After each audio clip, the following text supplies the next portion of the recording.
What's going on, everybody? Coach Marco here with my co-host, Mr. Joe Umola of the Just Show Up podcast. Yes, obviously I have a little bit of sense of humor, everybody. Coach Marco's not always Mr. Serious. I like to have some fun, and obviously we all know that it is a very exciting week here for Coach Joe and the Umola family with their new daughter, Hazel. So I figured, since Joe's getting himself acclimated with his family, I'm going to try to do a little solo here. This is going to be Dr. Spicy's TED Talk. You may or may not dwindle off here, so just for the record, everything that I'm going to talk about today is coming straight from the getmadfit.blog with our MFP Education Center with the article named, "With Great Power Comes Great Responsibility." So if you don't like the read, then just kind of stay tuned here, have some fun, but everything I talked about today will definitely be relevant to really, hopefully, anybody here that, whether if you're MFP or not, that you can use for your holistic health. So as we get ready to rock and roll, Coach Joe, you got anything to say? Yeah, I'm just really grateful for my transition lenses. They really showed me some clarity through this whole process. Thankful for my birds. They really kept me grounded throughout this whole experience. My plants, obviously my loving wife, Nora, and Hazel, shout out to you. We're so proud of you for making it out here. 8 pounds, 10 ounces. Oh, Joe, so happy for you, man. All right, let's make it happen. Let's take 3 breaths, everybody, and let's get grounded, okay? So join me here. We'll make this quick and just, because I'm solo here, just to allow me to get in the space and you to join. So just wherever you're at, just take a moment here to just be in that moment. Don't worry about your thoughts. Just let them sit where they're at.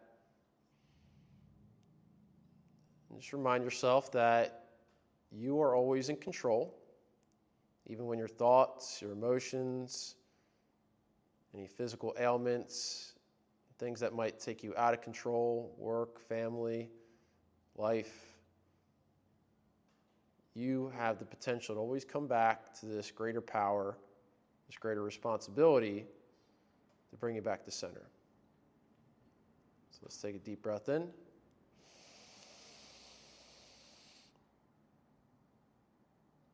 Breath out.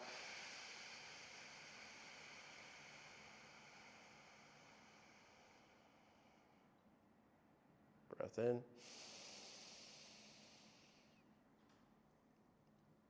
Breath out.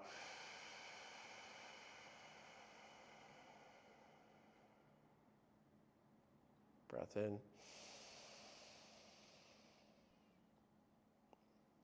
And out. All right. So again, as I talk about the topic today, which is all about the idea of power development, and how this plays a role into your holistic health, not just the physical things we do here to develop your power. Again, just referring back to that, you know that we have the first MFP Education Center, just a bunch of articles basically that I've wrote on a handful of different topics, from things from why we do things barefoot, about breath work, to more things about like unilateral training, what is CrossFit, to all of the weird, funky shaman stories that I write about. So again, this article in particular I wrote sometime last year, and yeah, just really excited to talk more about the concept of power, because I really think it's important for when it comes to a lot of things that we do in our lives. Before I talk about the quote of the day, I'm just going to remind myself and remind you all, for you all meaning Victor. So Victor, this is for you, even though I know you signed up. We got the Open coming up, team. So we are about less than a month away, and that means we want to make sure that you guys are fully committed to the intramural. It's going to be a lot of fun. You're going to do a $20 buy-in, go through the QR code, sign up. Yes, that makes you eligible to win a prize, and everyone's asking, what do I win? Well, I'll guarantee you this. You'll at least win double the amount of your buy-in. So if you buy in for $20, your prize will probably have an accumulation of $40 worth of stuff that you get. So buy in, show up, have fun. We're going to make it lit just like every year. And yeah, just bring your best mindset and best, hat to wear as you get ready for your teams and bring your team colors and your community and your fun and your fitness. Okay, quote of the day. With great power comes great responsibility. Coach Joe, where does that quote come from? Come on, team. You guys know. Where does great power, with great power comes great responsibility? If you don't know, this comes from Ben Parker, or it would also come from Stan Lee. And this is the pretty much, I don't know, what's the name for this, Joe? What do you call it? Nostalgic. I don't know if nostalgic is the right word. It's, God, drawing a blank here, everybody. But basically, it's the quote that's known for the comic book Spider-Man. So the idea of Spider-Man and Marvel superheroes, obviously, you guys know I'm a big nerd and a Marvel junkie here. But the idea with this quote comes from as Spider-Man, all right, is learning how to develop all of his powers, and he's going through all these changes. And there's pretty much just so many things going on. He's having the difficulty of controlling his responsibilities and his powers. Now, when he says this to his Uncle Ben, who actually is, he doesn't know at the time when he tells him, Ben tells him, with great power comes great responsibility. He's just basically telling Peter to, just be aware that you are in control of your life and your reality. And when you put your mind to the things that you want to do in your life, you can really take advantage of it. And obviously he says that to him as just his normal nephew, but as he learns, as he grows in this character of Spider-Man, who is again the most iconic, that's the word, iconic, Joe, the most iconic Marvel character in all the Marvel universe, pretty much the very first one Stan Lee created. It's so simple, the idea that this neighborhood kid, he's not really anything special before he gets these powers, but he has to realize that he now has this responsibility to take on the greater good of service to himself, to others, and to all life. So this quote really hits home because I think before I get into like the science and the physical stuff about what power means, I think it's important to really just take a reflection and think about like what does it mean to be powerful? What does it mean to have power? So I write this in the article as we're going through it, and I just say when we see a powerful person as one who can create change and one with great responsibilities. And I've talked about this on the podcast before about how we're very reactive, I would say, to look to our answers from outside sources, right? We're looking for, coaches, myself, or people in your life, the president or whoever, to give you the answers in your life, to bring you on a direction that where you want to go. And yes, obviously there's guidance and there's things and accountability that all plays into a role of how you start to create responsibility and this great power for yourself. But it really comes back to this common theme that we talk about, which is you are the one in control. You are the one who can manifest and create change. And yes, that's very general and it's harder than it looks because we're going to have this wide spectrum of physical challenges, whether if you go through ailments or age and things that are going to maybe make you feel limited, the mental thoughts that go all over the place, the emotional ranges of feelings that you go on a day-to-day basis and throughout life, and the spiritual challenges that make you question purpose or where's your next direction. It's okay to feel that, and just the concept of reminding yourself that I have this great power and great responsibility could just be a super powerful mantra, and you're the one who can create the change that you want to see in the world. And so really what this idea is like, well, why should we even care about this idea of power? Why should I feel like I should be in control? Well, this is part of your health. This is part of who you are and why you're here and how we're going to develop. And as we start developing the mission here at the gym, it's to show you that you have physical power. We do a lot of things that demand the physical power output every single time that you're here, but you're going to notice that you're going to have power in your mental, your emotional, and spiritual capabilities. And the idea is to expand, right, your range, your tolerance, your resilience within all these things that we do here, so that way it can translate on the outside. So some things that we're doing here at the gym is hopefully you're seeing, the concept, for example, like yesterday. Yesterday is Wednesday, yesterday was Tuesday, and you see like a power edition. Now we're doing fun things at the gym where we're partnering up with new people and really getting out of our comfort zones with working as a team. And you're going to notice exercises like jumping, throwing med balls, things that require a little bit more stability and balance. And then you see things like Friday where we try to create power output and capacity when we do open workouts, or when we see Olympic lifting on Mondays where we try to get the bar up and down as fast as we can with our body awareness. And maybe one today, like Wednesday, where we do a heavy movement so that way we can create more power in the second part with a light sandbag to move that quickly.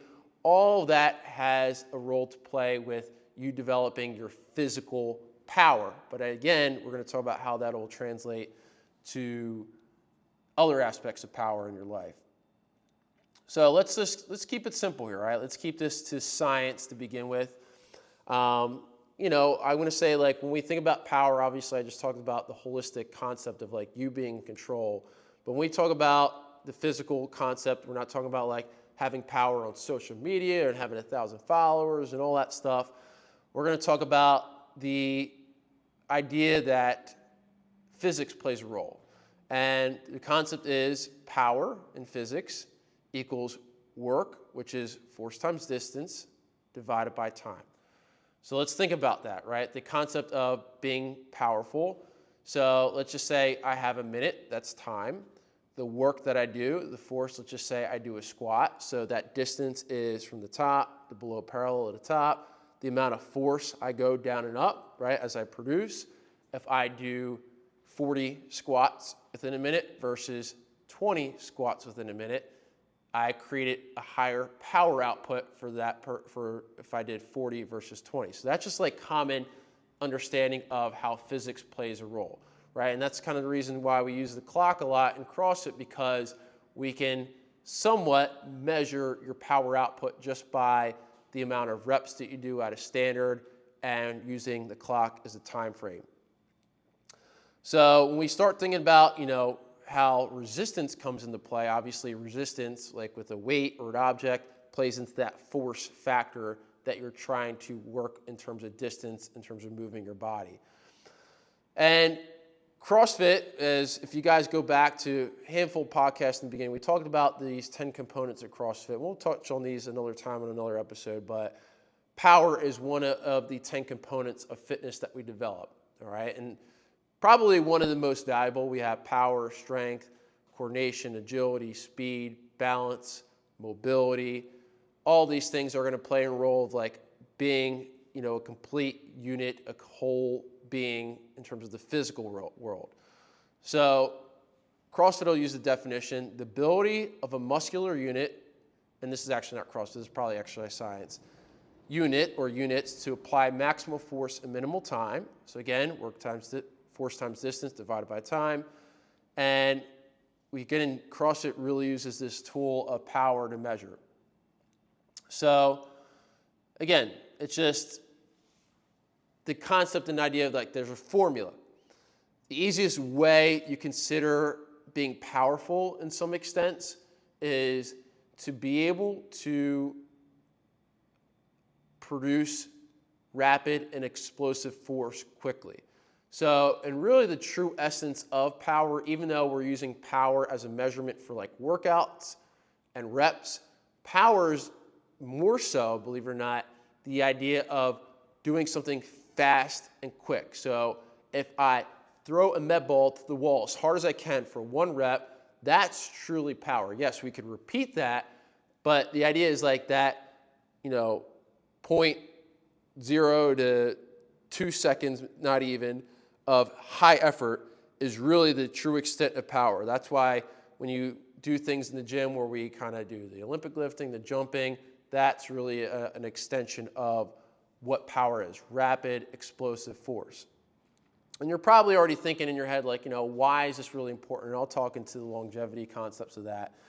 But as we start to transition now, like, these are some of the basics to understand the importance of power, and as I talk about in the article here, the idea is like, okay, well, how do I know I'm actually powerful? How do I know I'm developing things and that are going to allow me to enhance my ability to create force times distance over time, or experience a high release of motor units or muscular units within an exercise that I do. So let's talk about power 101.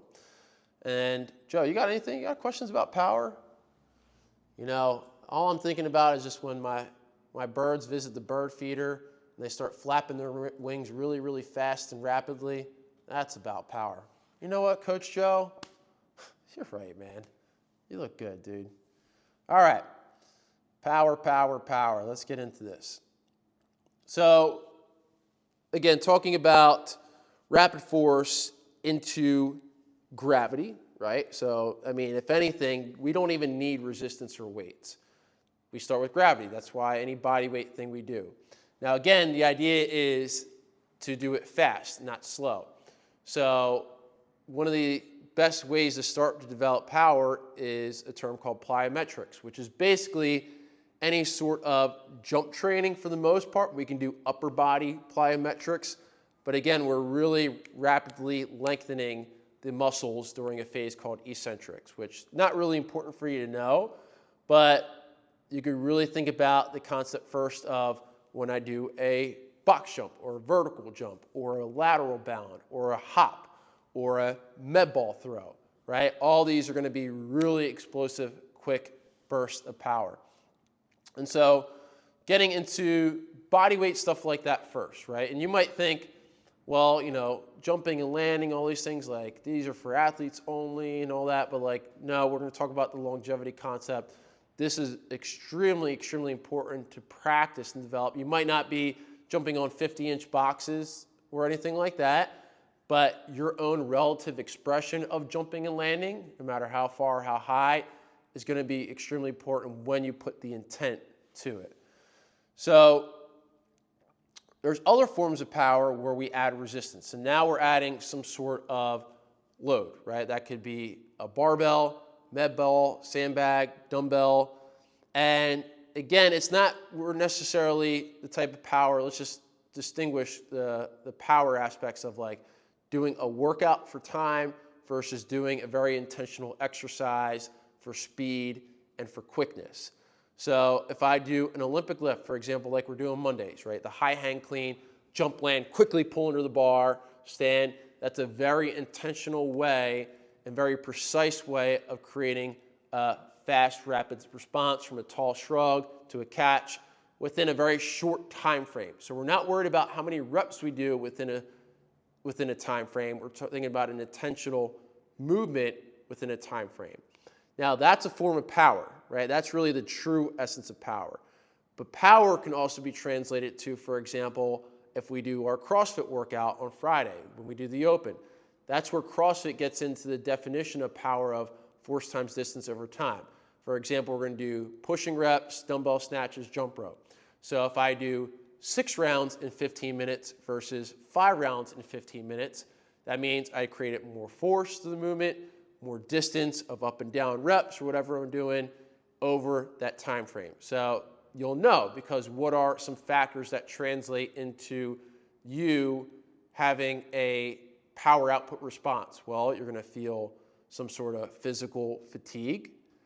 You'll probably feel at first maybe a spike in the heart rate. You'll probably feel some sort of cognitive translation of you having to think through the movement as you transition, as you move. So all these are very beneficial. So continuing on now with power, let's think for a second, all right, as I stop talking and have you maybe contemplate of, the physical idea of power is when we hear power, usually what we think about is sport. Okay, so just think right now in your head, which sports require power? And if you really think, it's clear almost all sports really require power unless you're an endurance runner.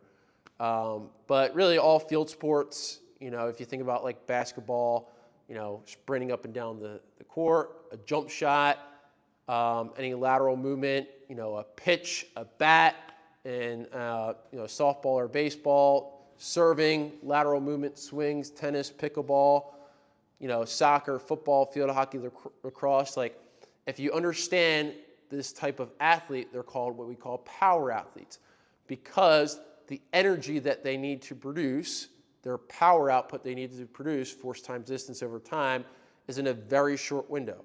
Pitch, very short window. A sprint on field hockey and soccer, very short window. There's work and rest, because they're getting this high rest rate. That means they are allowed to express more power in these short bursts versus just kind of continuously flowing. So that really keeps them in this energy system, what we would categorize as power, versus being a continual, slow loop of movement. So usually we think about sport-specific movement and power. And yeah, so just starting out thinking about like, okay, well, I know all these things about power. I know I'm applying it. Why does it really have any benefit to me? Like, why should I really even care? And so now we really want to get into some significance in science and lessons about how power really works on the inside. So on a cellular level, right, we have muscles. And we have the muscles that attach to the skeleton. The muscles do not function and work unless there is a response from the nervous system, meaning the brain, to send a signal to the muscular system to get that muscle to fire. So if we just think about that very simple concept and way to break it down, the basics is you're creating more, I should call it brain power, when you try intentionally through thought, because you have to think, right? You're not really doing it unless I really focus on, I'm going to create as much force as possible with the exercise that I do to create a faster movement with more force. That simple. And again, the idea is you're training the brain to be more coordinated, to have better reaction time, and simply to communicate. So going deeper into that is, okay, well, we don't know, but each muscle has thousands of motor units. Every single muscle, all these motor units. We're not even touching the surface on some of these motor units because we're not intentionally thinking about creating power, or you might not, well, you guys are, but some people are probably not even implying things for them to be powerful. And so just that simple idea that my brain is creating more systems of firing, we start to enhance our ability to create what's called neuroplasticity. So our ability to brain to work more efficiently and to create more neural pathways into the motor unit of the muscle. So these little motor units that are firing. So that's really good, right? This is more brain power, more units, more opportunity to control your physical body. And so my concept here is, again, there's not necessarily all the science on this, but in terms of longevity, if I think longevity, I think about how this could potentially be a preventative tool for neurological diseases. I'm not going to say it's going to cure Alzheimer's or dementia or deterioration of the brain, but it's probably something that I would theorize that would have a very positive impact in terms of how your brain continues to grow versus deteriorate. And because that way we're using intentionally and being now, like I said, you are in control. With great power comes great responsibility. The next one is really important. I talk about getting twitchy. So you have muscle fibers, and then you have, within the fibers, you have fiber types. So these motor units create muscle fibers, and when you start doing things that are powerful, you activate or create what's called type 2 muscle fibers. And type 2 muscle fibers are basically a term that says these fibers are responsible for doing the fast reactive work. And if you don't have type 2 muscle fibers, like we have reasons why. We could be genetic. We could have never been exposed to sport and fast, powerful things growing up. And we have the ability to create type 2 fibers. We have to create the ability to create type 1 fibers, which are slow, and we have the ability to create what's an intermediate, which is the ability to go from fast and slow. The important idea to know is that type 2 fibers are one of the ideas of correlated to longevity, and they're the fiber types that will deteriorate as you age. That's not necessarily a bad thing, but it's good to know that we can maintain these type 2 fibers, keep them activated, keep them moving to allow us to maintain our power output, which will translate to our strength, which will translate to our cognitive ability. Type 2 fibers are also super important for this term called hypertrophy. Now, I'm talking a lot of words here. Hypertrophy just basically is the ability for muscle fibers to grow. So we know just for our physiological cellular health, muscle mass is extremely important for your health and your physiology. Now, this is where it could potentially get people in a loop saying, like, I don't want to look super muscular or bulky or this, and that. Okay, it is what it is. Most of you guys aren't because you're not working that hard, or you might not be predisposed to that, but we have to maybe open ourselves up to like thinking that muscular mass is very important from me. And you can have type 2 fibers create hypertrophy without looking like a bodybuilder by basically just doing the stuff that we do here at the gym with intention. So again, that idea of longevity with that, right? We want to be able to create this stress when I use the type 2 muscle fibers and when I do things that are powerful, because a muscle attaches to a bone. So if I stimulate the muscle, guess what else I'm going to stimulate? Coach Joe? I think you're going to stimulate the bone. That's correct, Coach Joe. The bone is also simultaneously stimulated. Now, it doesn't have to be through a power-based exercise. It could be just from doing strength work or resistance work or body weight. But because it's a lot of force, you then have potential to create a better communication line to the bone as well. And bone density, extremely important for our health as we get older. So just by incorporating, again, powerful based exercises, we are now getting a holistic point of view just within the physical realm of muscle mass, bone density, skeletal health. And really that in itself should just be like a wake up, like, okay, now I'm taking this stuff a little bit more seriously as I'm incorporating the power-based exercises that we do. I talk about both now. We just talked about like brain health, cognitive thinking. We just talked about muscle fibers, combining the both, right? So this idea of synchronizing, I call it with the nervous system. So I call this neuromuscular coordination. So because some of these power exercises that we do, most of you probably already know, require thought. They require awareness of the physical body.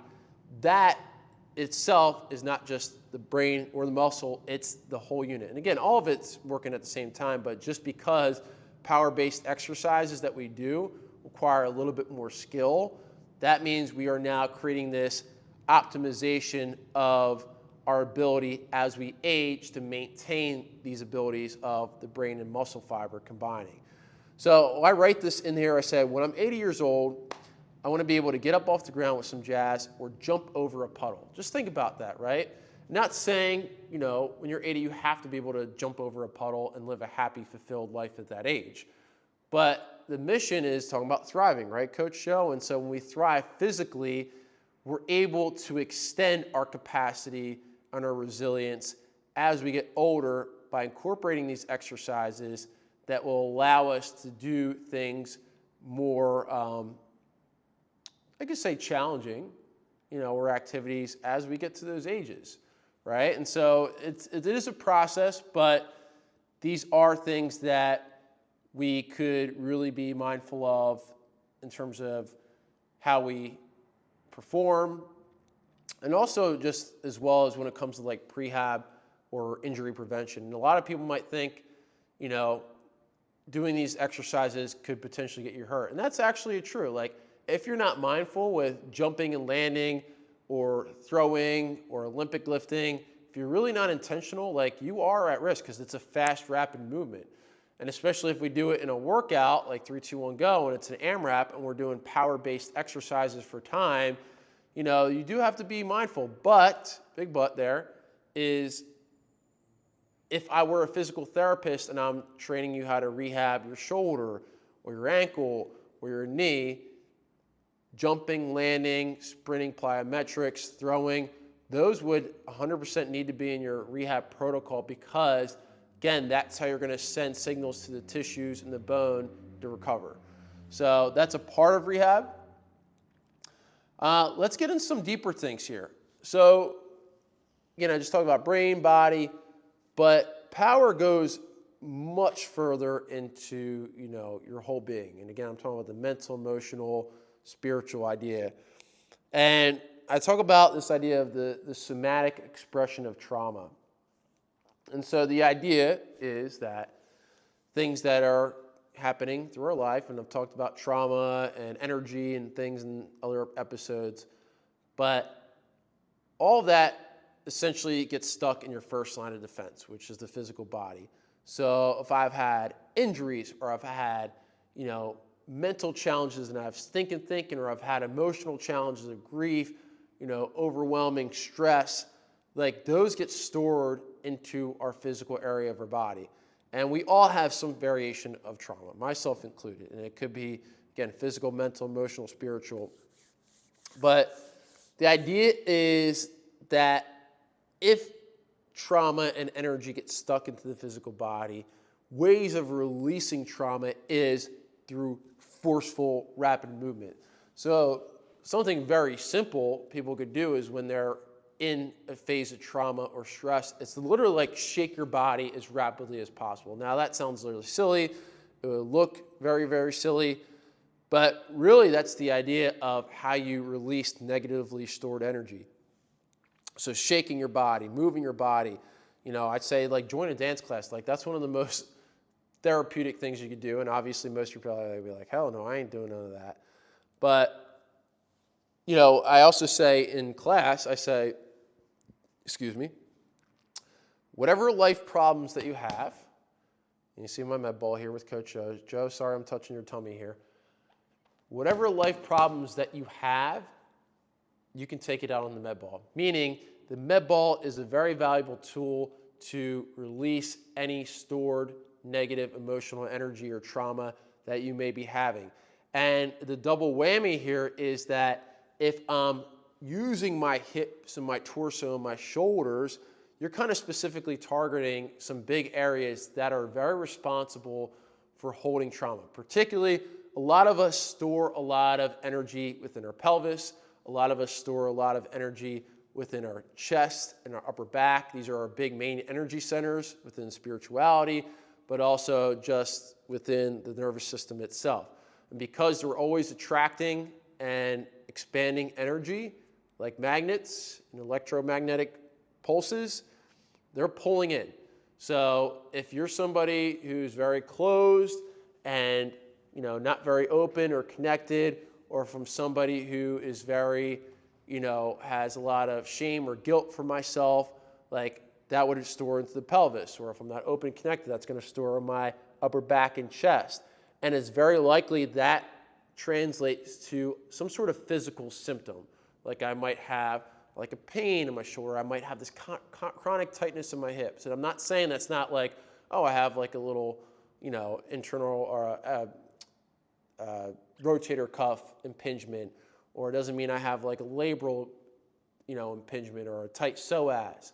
However, there's very likely multiple things going on. So long story short, the idea of being able to express energy, you know, even if it's just like rapidly extending your hips on a kettlebell swing, like that in itself is moving energy. Now, I know it sounds very silly, like fast thrusting, doing a med ball and all that, I get it. But, you know, be open to the understanding that it goes much deeper than you guys really know, or maybe you're aware of, I'll say. and really feel like when you guys use the med balls or things that we do, like really express yourself and do it. So it's not just doing it to get a sweat or to breathe hard. Like I'm actually trying to release a form of energy that's no longer serving me. Again, your call.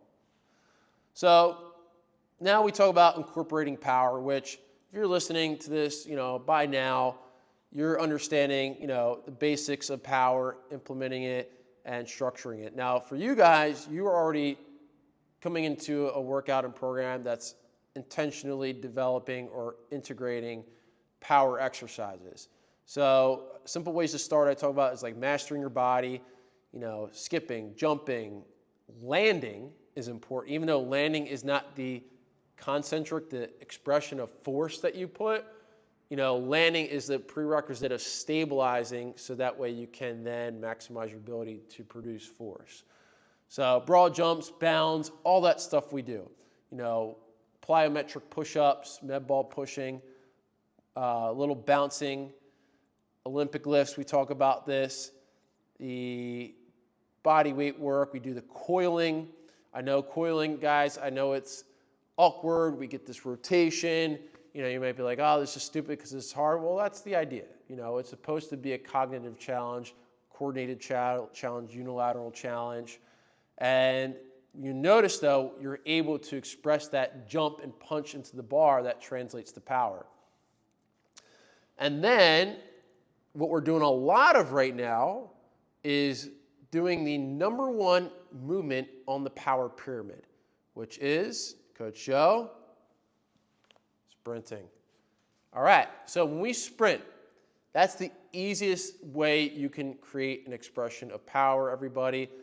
I'll tell you, if there's like if you had to pick like 3 things that you could do on your list of exercises for the rest of your life, I would do get-ups, I would totally do sprinting, like get-up, sprinting, and pull-ups. I'll give those 3 things. That might change for me from time to time, but sprinting is definitely on there because it's a complete, total body, forceful exercise. You don't need to do a lot. Don't need to do a long time of it. And obviously you notice that there's a lot that happens with form, technique, coordination, and the whole neurological component to sprinting with fluidity, right? And we practice on the band. So just that in itself for you is really important. Yes, it's hard. Keep practicing. It's not going to be an overnight routine. And I really end the article with this idea that, powerful people are happy people. And as we start to explore this idea of doing exercises in here, like, coiling or Olympic lifting, jumping and landing, like you guys really are doing this idea of like breaking the norm. You guys are doing things that a majority of the population would walk in here and be like, why would I even do all that stuff? It's too hard. I'm not able to do that. I haven't built that capacity up. And understand, that's the mindset for a lot of people, and it's not for everybody. But I will tell you this, the more we can continue to be open to integrating these things and practicing and applying and not worrying about now how hard I sweat or how hard I breathe, but how to intentionally create a lot of force quickly with force times distance over time and distance, that is going to translate into your longevity. And that will translate into like your mental confidence, like being able to do those things, like you're going to feel a sense of self-worth, self-pride, to be able to do these things that are hard. You might feel in your head like, oh, I stink at this, whatever. Like, cut that, all right? That ain't going to fly. You got to think about you being that individual that's taking that step to do something that's powerful for yourself. And then we have the whole concept of the emotional connection to this. Like, obviously, we're releasing energy that's no longer serving us when we do some of these powerful things. But the idea of being happy is being purposeful, being intentional every single day with what you do. And so when you start applying these things, think about this article that I write is, use this article as an opportunity for introspection. Kind of go a little bit more inward. Think about, ways you use power to thrive, and challenge yourself to seek growth and become more powerful. Embrace the journey, understand your own power, and enjoy its role in holistic health. So again, not too woo-woo for you guys today. I tried to not go too much on a tangent, but really just talking about this idea of, why we do these things in some of these workouts, and, sometimes doing these without shoes or with a partner, or, really complex ways that I write it. I don't know, it's sometimes a lot, but it's intentional. And just stay open-minded to, how this is all really unfolding for you in a very particular way. So again, you can just read all this at getmadfit.blog. MFP.edu is the education center for this. And yeah, overall, just, do your research for yourself. I'm just talking, I kind of made everything ground level, but, do your research, look at it for yourself, apply it, think about it when you come here. And yeah, that's pretty much all I got. Coach Joe, anything? Nah, he looks good though. Those transition lenses really do the trick, Joe. All right, well, grateful for you, dude. All right, we're happy for you, brother. And yeah, that's it for today, everybody. So solo, we'll have Joe back next week to help me out so I don't sound like a fool too much, all right? Love you guys. Peace. See ya.